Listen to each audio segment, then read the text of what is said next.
Hello everyone, welcome back to our YouTube channel Payshala. तर या व्हिडिओमध्ये आज मी तुम्हाला एक पायथॉनचा प्रोजेक्ट क्रिएट केलेला आहे using Django library management system using QR code. तर त्याचा डेमो मी तुम्हाला देणार आहे. तर लायब्ररी मॅनेजमेंट सिस्टीम म्हणल्यानंतर तुम्हाला एक अंदाज आला असेल की हा प्रोजेक्ट कशाचा आहे.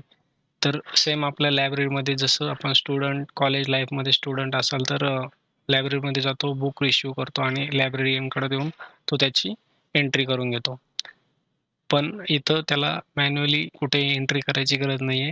QR कोड असल्यामुळे बुकवरती आणि स्टुडंटच्या आयडीवरती म्हणा किंवा युजरच्या आयडीवरती तो स्कॅन केला की तो लायब्ररीयन ऑटोमॅटिकली रेकॉर्ड मेंटेन होईल. त्यांनी बुक किती बॉरो केले आणि किती त्याच्याकडं त्यांनी किती टोटल बुक बॉरो केलेले आहेत किंवा पेंडिंग रेकॉर्ड किती बुक अजून रिसीव्ह करायचे, एखादं बुक अवेलेबल आहे का नाही, तर ते सुद्धा आपल्याला समजतं.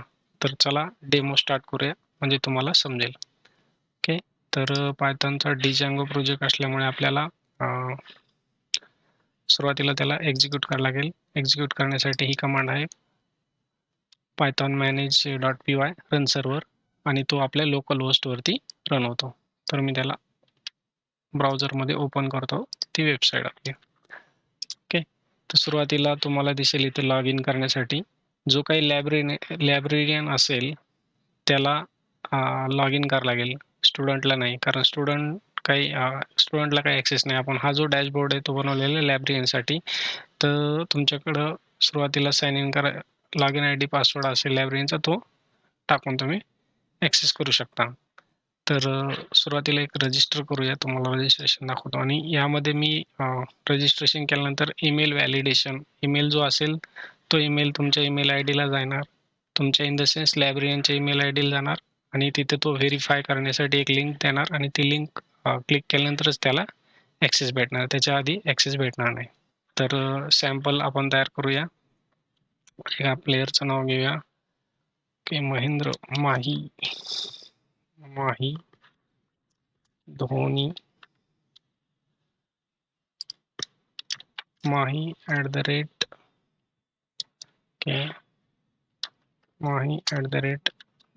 @gmail.com.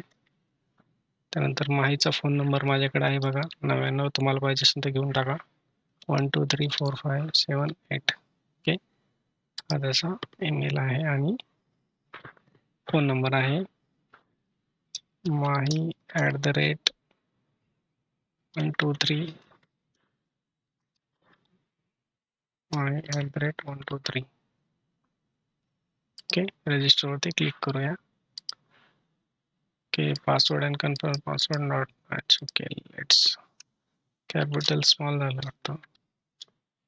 सिंपल माही @123 माही @123.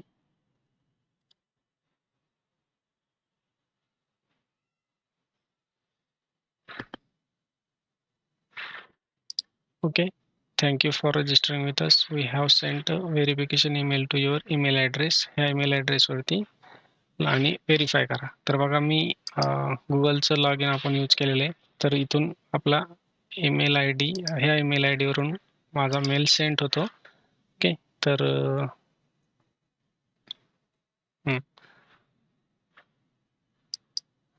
तो ॲड्रेस नाही आहे ईमेल ॲड्रेस, त्यामुळे तो फाउंड नाही झाला, सेंड नाही झाला, मेल सेंड झाला. ओके. तर आपल्याकडे ती लिंक जनरेट झालेली व्हेरिफिकेशनची. आपण त्याच्यावरती क्लिक करून हे अकाउंट व्हेरीफाय करतो. Congratulation, your account is activated.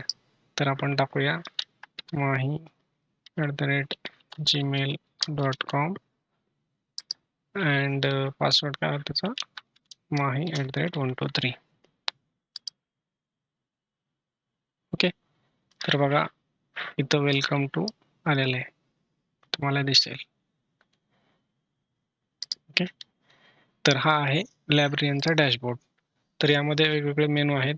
Dashboard, त्यानंतर ट्रान्झॅक्शन, त्यानंतर मॅनेज युजर, मॅनेज बुक. तर बघा एक एक मेनू तुम्हाला मी एक्सप्लेन करतो. तर डॅशबोर्डवरती क्लिक केल्यानंतर आपल्याला सर्व डिटेल दिसतील. टोटल बुक किती आहेत, त्यानंतर किती बुक बॉरो झालेले आहेत. टोटल 3 बॉरो झालेले आहेत. म्हणजे अवेलेबल बुक किती आहेत, 4 आहेत. 4 आणि 3 7 होतात. त्यानंतर ॲक्टिव्ह युजर किती आहेत, 5 आहेत आणि इनॲक्टिव्ह युजर किती आहेत, 5 आहेत.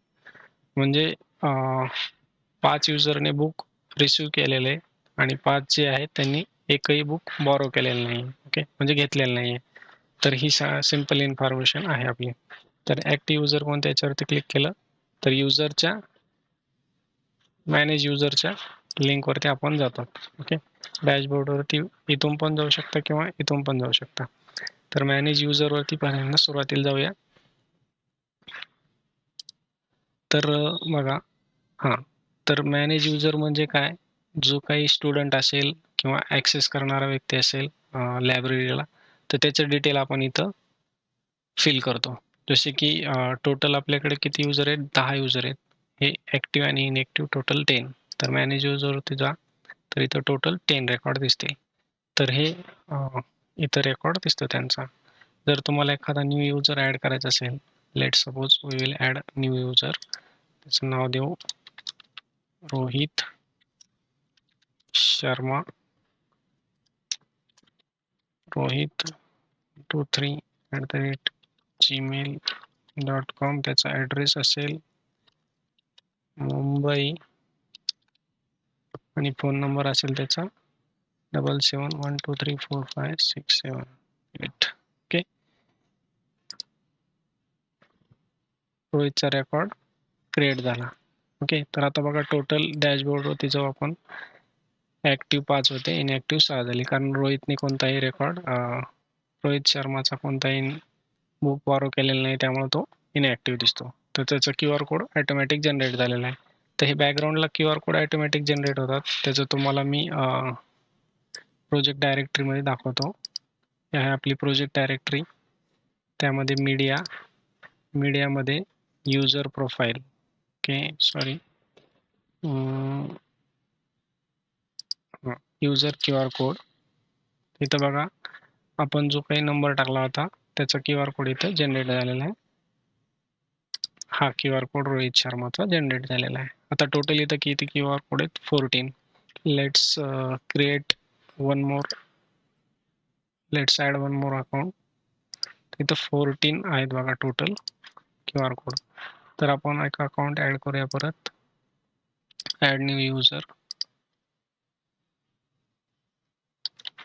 राहुल गांधी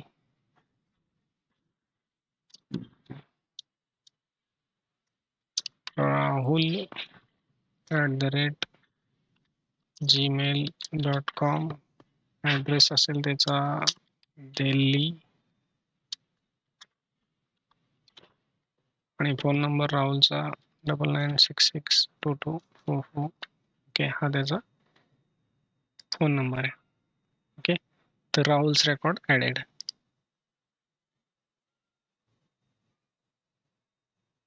ओके, हा रेकॉर्ड ॲड झालेला 9966222355. ओके, हा QR कोड ॲड झालेला आहे. टोटल बघू शकता आता 15 QR कोड आहेत. तर बॅकग्राऊंडला QR कोड ऑटोमॅटिक जनरेट होतो आणि त्यामध्ये हे सर्व डिटेल तिथं दिसतात. तर बुक बॉरो केलेली किती आहे? 0, म्हणून ते काय दाखवत आहे? इनॲक्टिव्ह स्टेटस दाखवतो. तर हे झालं तुमचं ॲड न्यू युजर. तर सर्च करायचा युजर तर तुम्ही 3 फील्डमध्ये कोणतेही सबस्ट्रिंग टाकली तर त्यानुसार तो तुम्हाला रेकॉर्ड दाखवतो. सपोज मी आता फोन नंबरने मला सर्च करायचं एखाद्या युजरचं नाव डिटेल्स. तर सपोज तुम्हाला 2 डिजिट टाकले तर 88 ज्यांच्या फोन नंबरमध्ये असेल तेवढ्यांचे सगळ्यांचे रेकॉर्ड तुम्हाला दिसतील बघा. ओम शांतीमध्ये 88 आहे, राजू शिंदेमध्ये 88 आहे, राजकुमारमध्ये 88 आहे, प्रवीण गोरेमध्ये 88 आहे, म्हणून ते झाले. लेट्स सर्च विथ राज. तर बघा, राज नावाचे 3 माणसं आहेत, त्यांच्या नावामध्ये राज आहे. ओके, तर असं तुम्ही सर्च करू शकता आणि जर ब्लँक ठेवून करायचं सगळे डिटेल तुम्हाला भेटून जातील. आता पर्टिक्युलर युजरचं आपल्याला डिटेल्स काय त्यांचा QR कोड पाहिजे असेल तर इथं ॲक्शन म्हणून कॉलम आहे. त्या ॲक्शनमध्ये वेगवेगळे ॲक्शन आपण परफॉर्म करू शकतो. जसे की QR कोड बघायचा असेल तर QR कोडवरती क्लिक केल्यानंतर QR कोड दिसतो. एखादा डिटेल्स अपडेट करायचे असतील पर्टिक्युलर युजरचे, राहुल गांधी सपोज आपण त्याचं गांधी नाव काढून मेहता टाकू आणि अपडेट करू. तरी इथं फोन नंबर तुमचा अपडेट होणार नाही. ईमेल ID अपडेट होऊ शकतो, नाव अपडेट होऊ शकतं, ॲड्रेस अपडेट होऊ शकतो. पण फोन नंबर हा तुमचा युनिक असणार आहे, प्रायमरी की असणार आहे, तो काही अपडेट होणार नाही. ओके. तर राहुल गांधीचा राहुल मेहता झाला. ओके. तर हे झालं अपडेट. डिलीट जर करायचं असेल तर सेम. आता समजा मला हा रेकॉर्ड डिलीट करायचा आहे, तर याचा रेकॉर्ड डिलीट होईल इथून. ओके. सेम त्याचे डिटेल, आता रोहित शर्माचे डिटेल मला जर बघायचे असेल तर याच्यावरती क्लिक करून तुम्ही बघू शकता. त्यानंतर पर्टिक्युलर याचं जर आय डी कार्ड बघायचं असेल तर आय डी कार्ड जनरेट होतं आणि त्या आय डी कार्ड इथं तुम्हाला दिसू शकतं. ओके. तर यामध्ये बरेचसे अजून फीचर ॲड करू शकतो आपण. पण सध्या जे काही आहेत ते फीचर मी तुम्हाला दाखवत आहे. तर रोहित शर्माचं आपण बघितलं. तर हे झालं user related. Same book related पण सेम गोष्टी आहेत. तर बुकचा आय डी हा युनिक असणार आहे. त्यानंतर बुकचं टायटल, ऑथर, कॅटेगरी, बुकची लँग्वेज कोणती बुक आहे.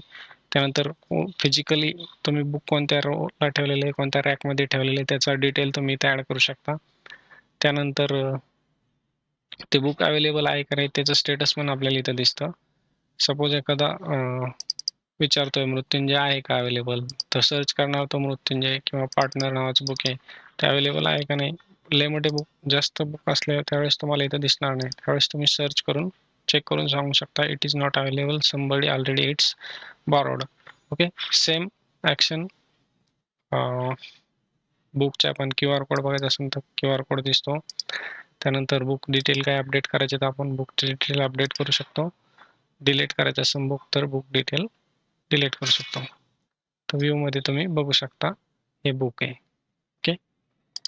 आता सगळ्यात महत्त्वाचं तुमचं ट्रान्झॅक्शन. ओके. तर ट्रान्झॅक्शनमध्ये आपण काय करतो, सुरुवातीला बुक जर तुम्हाला बॉरो करायचं असेल तर त्यासाठी बॉरोवरती क्लिक करायचं आणि जर रिटर्न करायचं असेल बुक तर त्यामध्ये आपण रिटर्न बुकवरती क्लिक करतो. तर इथं दिसते बघा बॉरो ट्रान्झॅक्शन आणि रिटर्न ट्रान्झॅक्शन. हे पर्टिक्युलर आजच्या डेटला जे काही जेवढे काही ट्रान्झॅक्शन झाले असतील त्याचा डिटेल इथे तुम्हाला ह्या सेक्शनच्या अंडर दिसतो, या टेबलमध्ये दिसतो. आणि पेंडिंग ट्रान्झॅक्शन म्हणजे काय, तर आतापर्यंत कोणी बुक घेतलेले आहेत तर त्यांनी रिटर्न केलेले नाहीत तर त्यांच्याकडे आहेत अजून, तर त्यांनी कधी बुक रिसिव्ह केलेत, त्यांनी कधी बॉरो केलेत, हे त्यांचं डिटेल दिसतं. कोणत्या युजरने, कोणत्या स्टुडंटने बुक बॉरो केलं आहे. पार्टनर नावाचं बुक ह्याने बॉरो केलेलं आहे. त्यानंतर 101 स्टोरी रमेश राताळे म्हणून आहे, त्याने बॉरो केलेलं आहे आणि ते कधी केलेलं आहे, 29 डिसेंबरला.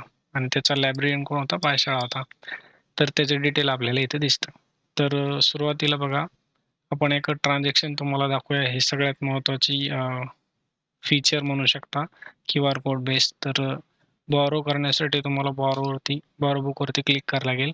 तर इथे नवीन पेजवरती येते बॉरो बुकच्या आणि इथं तुम्हाला युजरची इन्फो फिलअप करायची असते आणि बुकची इन्फो, कोणता युजर कोणतं बुक घेणार आहे त्यासाठी हे डिटेल आपल्याला फिल करायचे.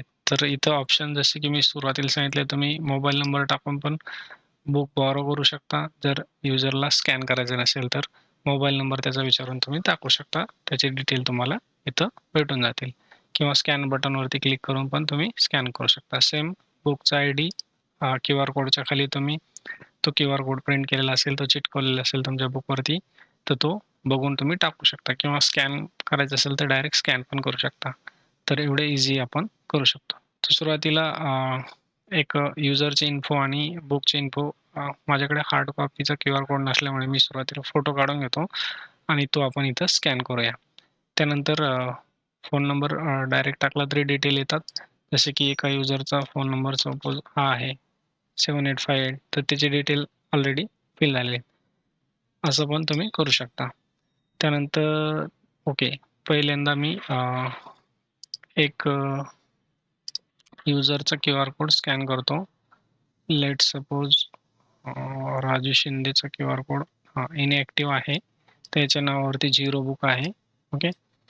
तर इनॲक्टिव्ह असल्यामुळे त्याला ॲक्टिवेट करण्यासाठी, इन द सेन्स त्यांनी बुक बॉरो केलेलं नाही आहे, इनॲक्टिव्ह म्हणजे तर 0 आहेत. तर त्याचा क्यू आर कोड मी स्कॅन करून घेतो. स्कॅन करून म्हणतो इन द सेन्स फोटो काढून घेतो आणि आपण ज्यावेळेस ट्रान्झॅक्शन करू त्यावेळेस तो दाखवू. ओके. त्यानंतर एक बुक, जे बुक अवेलेबल असेल त्याचा आपण QR कोड घेऊ. हां, तर हे मृत्युंजय नावाचं बुक आहे, त्याचा QR कोड, त्याचा पण एक फोटो काढून घेतो मी. ओके. आता सुरुवातीला डॅशबोर्डला जाऊया आपण, कारण तुम्हाला इथे समजेल की हे जे डिटेल्स आहे ते पण अपडेट होतात ज्यावेळेस आपण एखादं बुक बॉरो करतो. टोटल 7 आहे आणि बुक बॉरो केलेले 3 आहेत आणि अवेलेबल 4 आहेत. तर बॉरो केलेले काउंट 1 ने वाढेल आणि अवेलेबलचा रिड्यूस 1 ने होईल. तसंच ॲक्टिव्ह युजर 5 आहेत सध्या आणि इनॲक्टिव्ह 6 आहेत. तर इनॲक्टिव्ह 6 काय आहेत, तर त्या 6 लोकांनी बुक आपण बॉरो केलेले नाही आहेत. ते सगळे इनॲक्टिव्ह आहेत. त्यामधला जो आपण घेतलेला आहे त्याचा रेकॉर्ड, राजू शिंदेचा रेकॉर्ड आपला ॲक्टिव्ह होऊन जाईल. ओके. एक मिनिट मला चेक करू द्या आपण कोणाचा QR कोड घेतला आहे. मृत्युंजय आणि ओके हां, राजू शिंदे. तर let's start to our main functionality of this project. तर बॉरो बुकवरती क्लिक केल्यानंतर स्कॅन बटनवरती क्लिक केल्यानंतर कॅमेरा ओपन होईल आपला आणि त्या कॅमेऱ्यावरती आपल्याला QR कोड दाखवायचा आहे. तर मी QR कोड स्कॅन करतो. ओके. झाला. 1 सेकंदाच्या आत QR कोड स्कॅन झालेला आहे युजरचा. त्यानंतर आता बुकचा QR कोड स्कॅनवरती क्लिक करतो. ओके. तर आपल्याला बुक डिटेल आणि त्यानंतर हे डिटेल आपल्याला भेटलेले आहेत. ओके. तर बॉरोवरती क्लिक करूया. ओके. बघा, बॉरोइंग ही बुक बॉरो झालं. मृत्युंजय नावाचं बुक राजू शिंदेने बॉरो केलं आणि लायब्ररीयनचं नाव माही त्याने ॲक्सेस केलेलं आहे. तर इथं 4 बुक पेंडिंग ट्रान्झॅक्शनमध्ये दाखवत आहे. ओके. तर आपण डॅशबोर्डला जाऊन बघू शकतो टोटल बॉरो बुक 4 झालेले आहेत आणि अवेलेबल आता 3 झालेले. ॲक्टिव्ह युजर पहिले 5 होते, आता झाले 6 आणि इनॲक्टिव्ह 6चे 5 झाले. तर मॅनेज बुकमध्ये जाऊन बुकवरती क्लिक करू.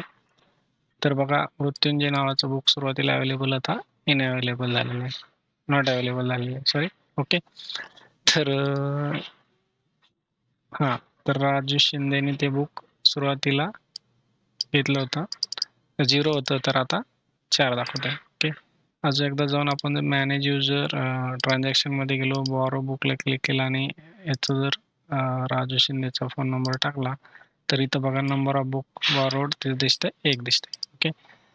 तर सेम आता आपण तो बुक जे बॉरो केलेले ते त्याला रिटर्न करायचं आहे सपोज. ओके.